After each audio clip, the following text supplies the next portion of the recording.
Өзбекстан Ункар-Тоодогу радиорелейлик станцияда иштеген 4 жаранды тез арада бошотсун. Мындай талапты Өнүгүү Прогресс фракциясы бүгүнкү отурумунда тиешелүү мекемелерге берип, Өзбекстандын мажлисине кайрылуу жогорку кеңештин атынан кайрылуу жиберүү чечимин чыгарды.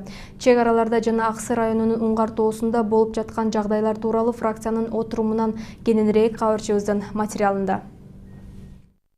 Өнүгүү Прогресс фракциясы кезексиз жыйынга чогулуп, анда бир гана маселени Аксы районундагы Ункар-Тоонун айланасында болуп жаткан окуяларды карады. Отурумда алгач тиешелүү мекеме жетекчилери маалымат берип, талкуу жабык өттү.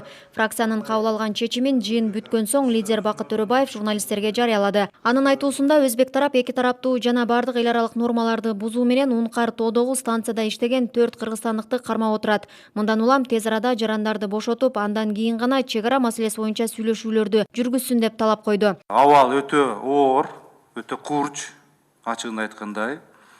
Иш аракеттер болуп атат.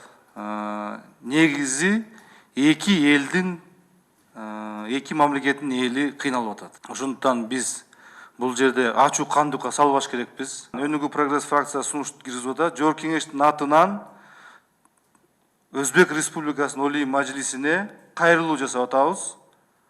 Эл аралык уюмдардын келишимин негизинде, ОДКБнын келишимин негизинде, СНГнын түзүлүп атканда келишим негизинде, анан кийин биздин баягы жарандарга адвокаттарга жол берип атканын, ошонун баардыгын эл аралык келишимдер бар да, ошонун негизинде биз ушул кайрылуу жасап атабыз. Олий Мажлис Өзбекстан Республикасында 4 жаранды биз суранып атабыз, талап кылып атабыз бошотуу боюнча. 2006-жылы даярдалган протоколдо айрым бирөөнүн шалакылыгынан улам Ункар-Тоонун аймагы тактала элек аймакка кирип калган. Бирок анда турган байланыш таратуучу станция Кыргызстанга тиешелүү. Бүгүнкү күндө ал аркылуу 6 телеканал, 2 радио жана Ала Бука, Чаткал райондоруна телефондук байланыштар таратылат. Дагы бир чечимди айттык биз өкмөткө. Мына ушул баягы 114 точканы аныктап атканда, ушул протокол жазып атканда, ушул туура эмес аныкталды, ушуну жокко чыгарылсын деп биз өкмөткө бердик, ушуну кайрадан карап чыккыла деп. 114 точканы картада описание кылып атканда, тактап атканда, ошол жерден 114 точканы ушул Үңгүр-Тоого байлаганда, ошол жерде туура эмес байланып коюшуп, мына ошонун негизинде алар мына ушундай биз 2006-жылы протокол кол коюп атканда, ошол Үңгүр-Тоо ушул жерде жазылган. Бирок 114 точканын 113 точканын ортосунда Үңгүр-Тоо турат. 22 августта эртең мененки саат 9:13-тө Ункар-Тоого Өзбекстандын Ми-8 тиг учмасы конуп, 7 десант келип, анда иштеген 4 кыргызстандыкты алып кеткен.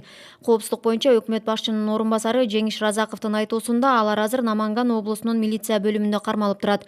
Бирок алардын абалы тууралуу маалымат жок. Бошотуу боюнча эң жогорку деңгээлде да сүйлөшүүлөр жүрүп жатат.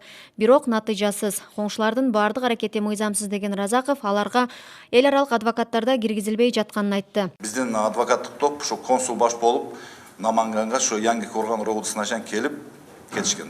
Жакында ушул биздин премьер-министр Ташкент шаарына барганда атайын Өзбекстандын премьер-министри менен жолугушуп ушул маселени көтөрдү. Анан Өзбекстандын премьер-министри ушул ички иштер министрлиги боюнча, чек ара кызматы боюнча жана тышкы иштер министрлиги боюнча сүйлөшүүлөр жүргүзүп, жардам берип чыгарып беребиз деген убаданы беришкен.